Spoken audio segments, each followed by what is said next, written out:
Assalamualaikum warahmatullahi wabarakatuh. Saya Triwulandari, NPM 20160088, kelas PGSD 2A, akan menjelaskan analisis bab 1 sampai bab 5, mata kuliah Pendidikan Lingkungan Sosial Budaya dan Teknologi. Yang pertama, bab 1 mengenai konsep dasar lahirnya pendidikan lingkungan sosial dan budaya teknologi. A. Latar belakang lahirnya pendidikan lingkungan sosial dan budaya teknologi. Pendidikan lingkungan sosial budaya dan teknologi atau PLSBT merupakan salah satu mata kuliah umum dengan bobot 2 SKS, yang merupakan hasil gabungan fusi dari mata kuliah ilmu alamiah dasar, ilmu sosial dasar, dan ilmu budaya dasar. PLSTB merupakan studi telaah terhadap masalah-masalah kealaman, sosial, dan kejiwaan secara scientific, komprehensif, general, integral, interdisciplinary, empirik, dalam perspektif pendidikan untuk dicarikan alternatif pemecahannya. Dari hasil pemikiran manusia yang menyeluruh, mendasar, dan spekulatif berupa filsafat lahirlah 3 rumpun ilmu, yaitu ilmu-ilmu kealaman, ilmu-ilmu sosial, dan ilmu-ilmu budaya. Muncul dan pentingnya mata kuliah PLSBT secara garis besarnya, menurut Trianto, didukung oleh 2 latar belakang, yaitu 1. Berkembangan ilmu pengetahuan yang dari waktu ke waktu semakin cepat, banyak, dan terspesialisasi. 2. Perkembangan masyarakat yang dari waktu ke waktu semakin kompleks, ruwet, rumit, dan pelik. PLSBT berfungsi untuk melekat dan melahirkan kebersamaan dalam hal memecahkan masalah-masalah dalam berbagai disiplin ilmu. B. Ruang lingkup pendidikan lingkungan sosial dan budaya teknologi. Dalam strategi belajar mengajar dan kegiatan belajar mengajarnya tidak terlalu menekankan pada aspek kognitif, teoretik, dan keterampilan motorik, melainkan lebih menekankan pada aspek konatif, pembinaan moral, mental, nilai, dan makna dari kajiannya. Namun demikian, konsep asas dan materi ilmu yang terlibat dalam PLSBT itu menjiwai pokok-pokok bahasannya. PLSBT materinya mencakup topik-topik inti sebagai berikut. Manusia sebagai individu yang menerapkan pendekatan biologi dan psikologi dan agama dalam mengungkapkan kelahiran individu yang akan mengembangkan potensinya. 2. Manusia dalam konteks budaya atau manusia sebagai makhluk budaya yang menerapkan pendekatan antropologi budaya, psikologi sosial, ilmu ekonomi, ilmu politik, dan lain-lain. 3. Manusia dalam konteks alam atau manusia sebagai bagian dari alam yang menerapkan pendekatan biologi, geografi, fisikal, dan agama. 4. Manusia dalam konteks lingkungan, baik dalam lingkungan alam biotik atau abiotik, maupun dalam lingkungan sosial dan lingkungan budaya. 5. Sumber daya manusia yang menerapkan pendekatan psikologi, sosial, agama, sosiologi, dan antropologi budaya. C. Tujuan pendidikan lingkungan sosial dan budaya teknologi. 1. Meningkatkan kesadaran diri selaku makhluk Tuhan dalam pendekatan diri kepadanya melalui hubungan sesama manusia dan lingkungan sekitar. 2. Meningkatkan kesadaran diri selaku makhluk sosial, budaya yang tidak terpisah dari alam sekitar. 3. Meningkatkan kesadaran lingkungan dalam mengembangkan kehidupan yang selaras, serasi, dan seimbang dengan lingkungan hidup. 4.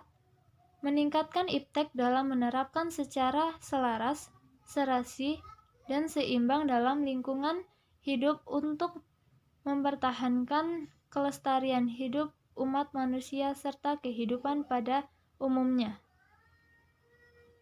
5.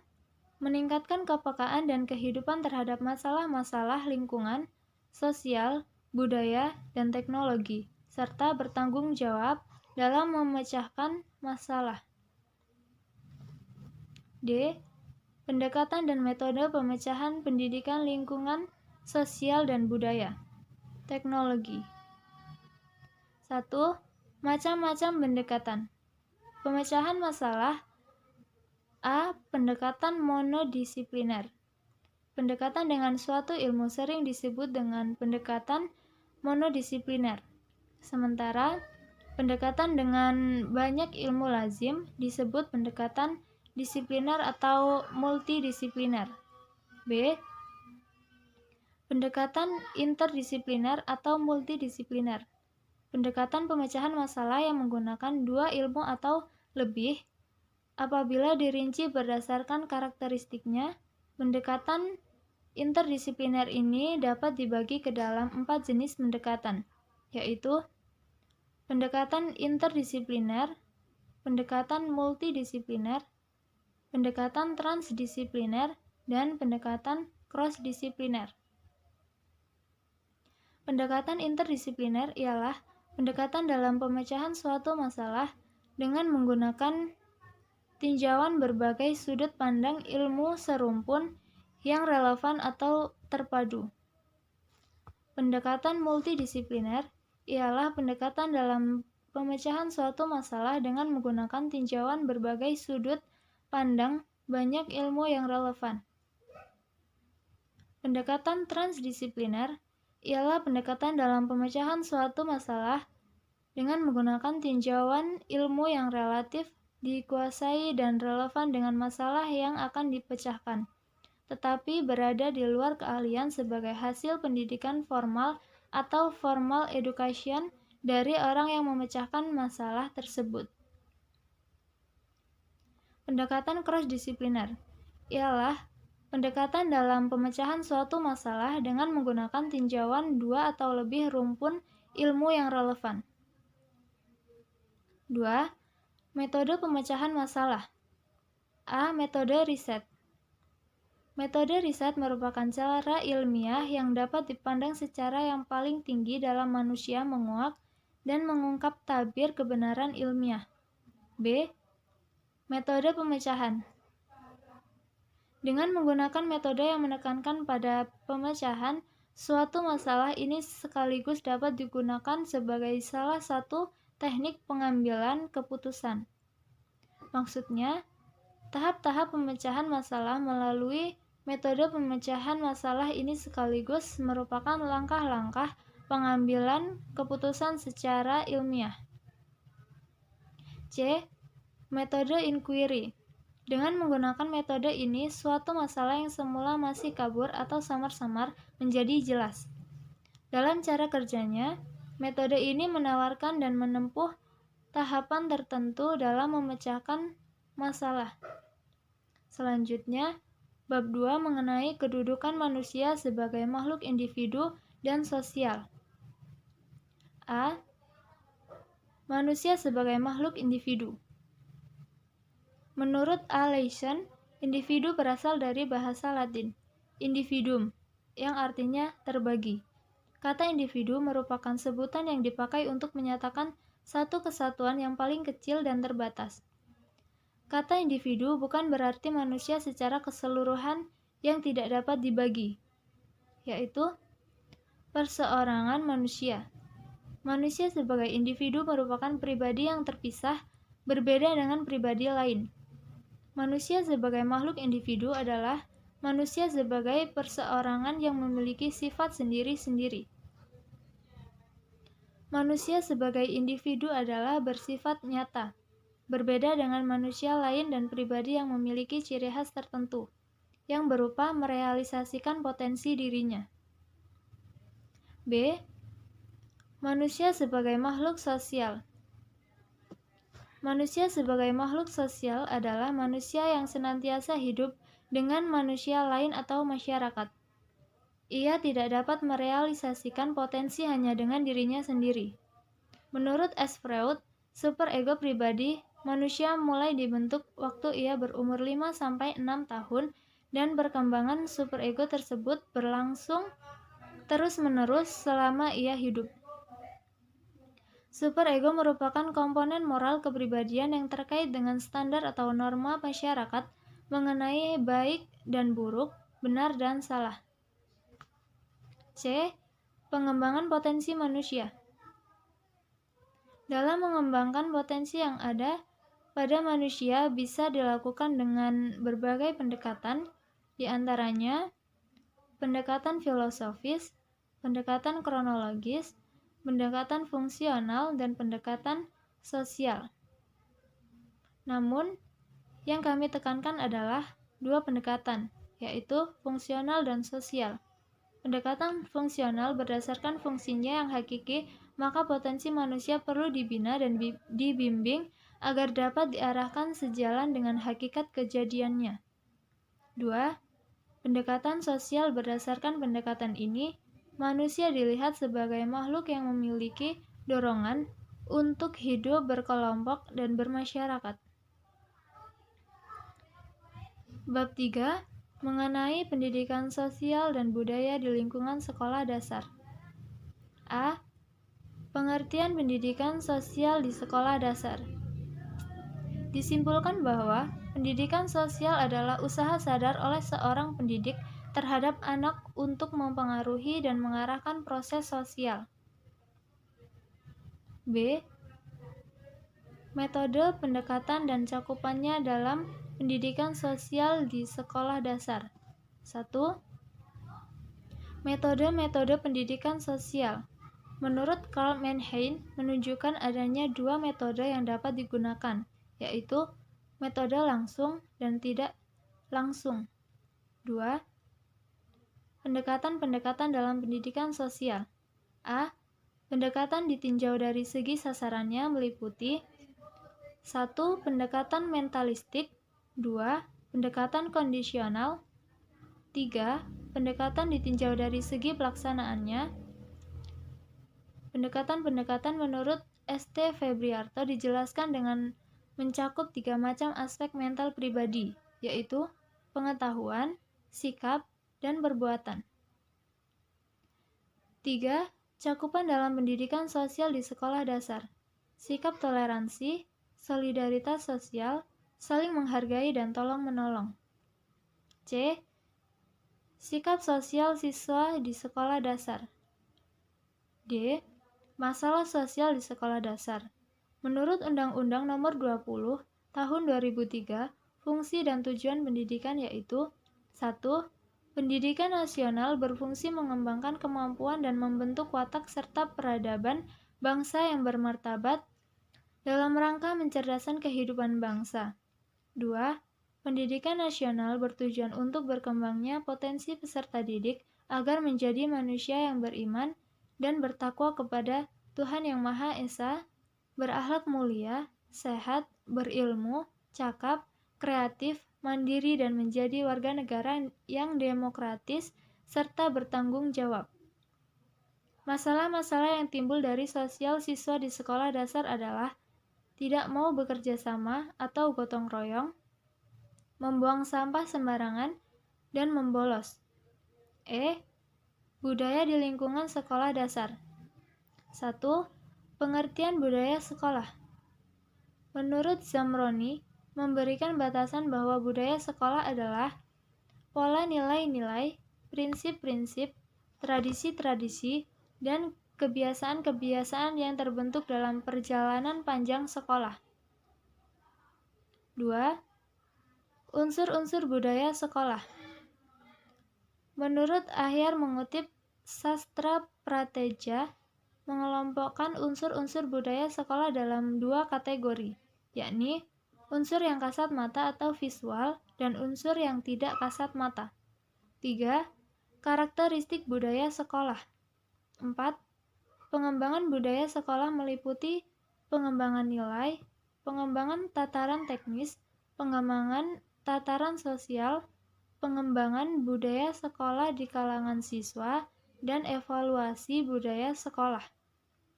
5.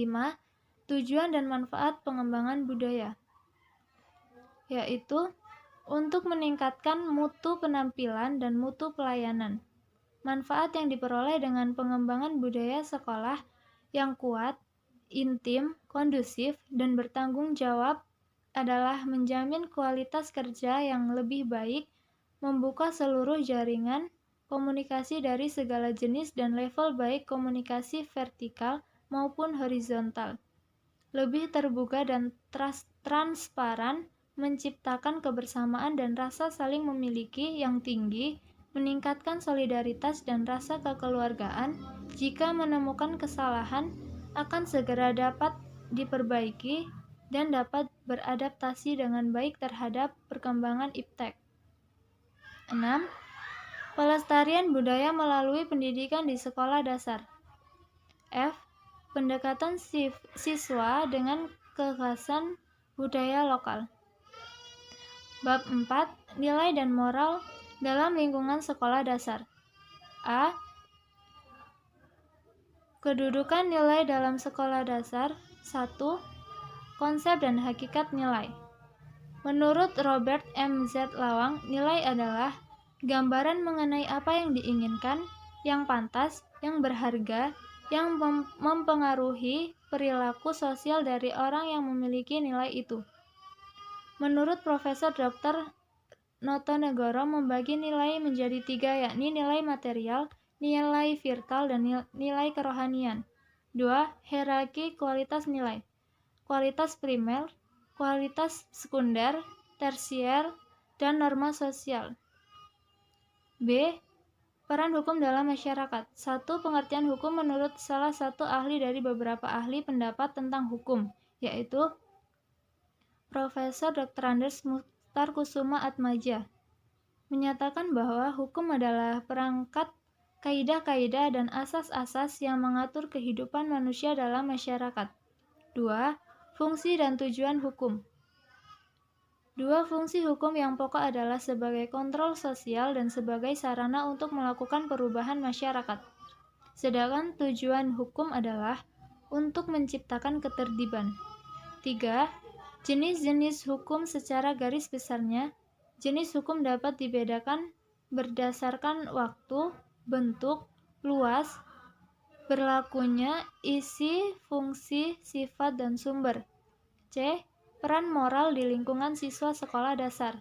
1. Pengertian moral.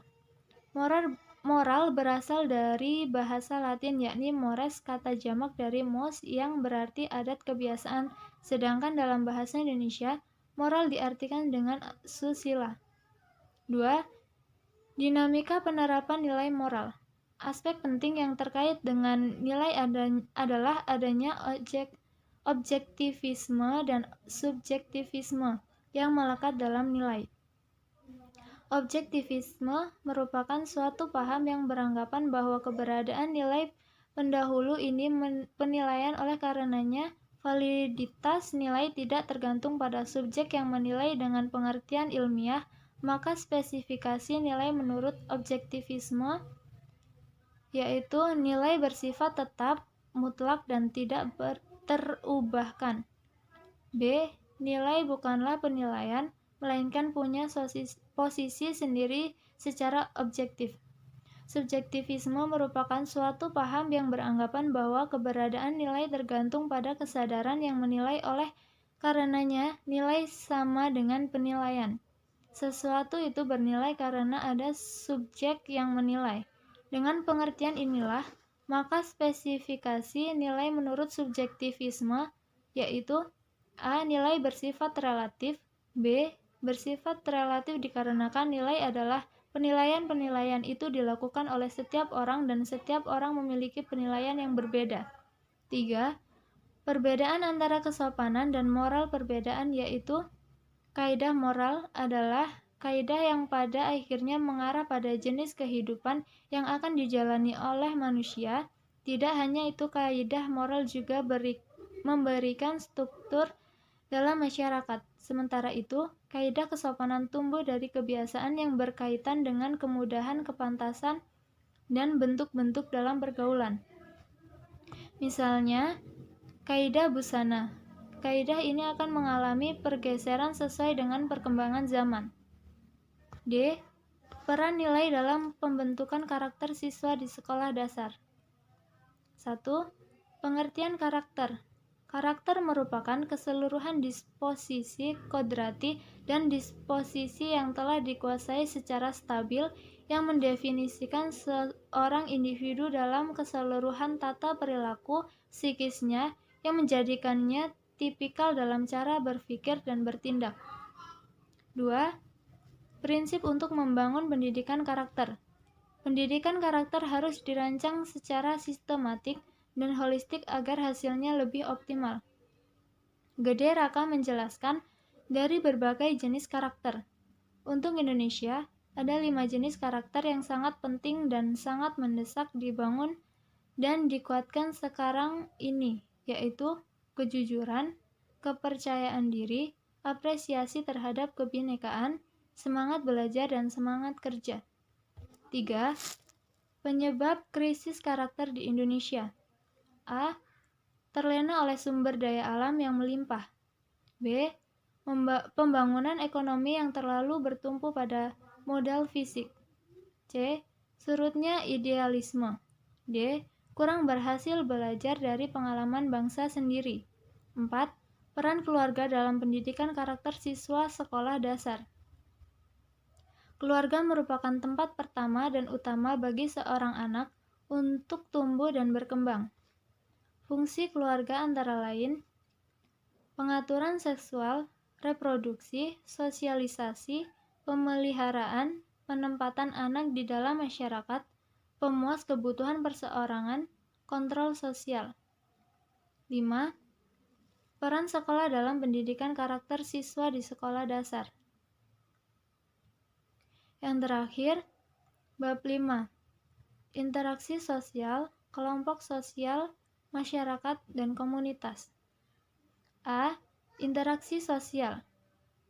1. Pengertian interaksi sosial.